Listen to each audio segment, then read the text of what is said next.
In this video, let's take a look at a simple progression to teach front floating. Many newer teachers will often use themselves as support, meaning they'll grab a student off the steps, they'll put them in the front float position, ask them to put their head in the water.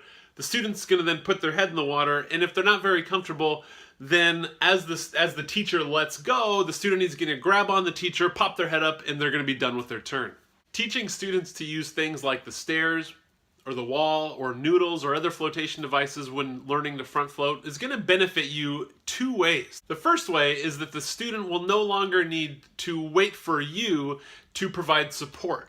If they can start to learn how to use other tools, such as the stairs or a noodle, then they can practice on their own without needing you, giving them a better sense of independence. And the second reason is, if you're teaching a class of 3 or 4 students, if you can get all 3, 4 students moving and practicing front floating by using the stairs or using noodles, then you're going to look like a pro of a teacher, especially to the parents watching you from the parent room. The progressions that we teach in this video, we're going to utilize the steps and noodles as the main method of support. So here's an easy 2-step progression to learning how to front float. Have your students place their hands on the middle step. Instruct them to take a big breath and put their head as far underwater as possible, allowing their head to float to the surface. I call this floating your head.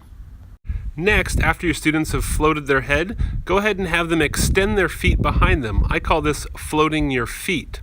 Then, when they're done, they can tuck their knees back in and stand up.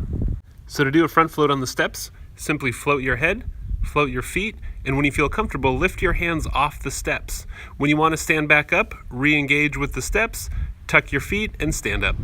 And to use a noodle for support, do the same motion. Float your head, float your feet. You want to put the noodle underneath the person's chest for an added sense of buoyancy. When they're done floating, have them tuck their knees and stand up.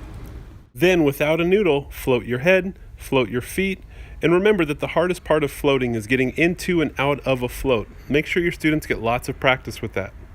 Just like with learning any other new skills, there's always going to be some common mistakes that most people will make. Let's take a look at some of the common mistakes people will make when learning to front float. The biggest and most common mistake people make when front floating is not wanting to fully submerge their head during their float.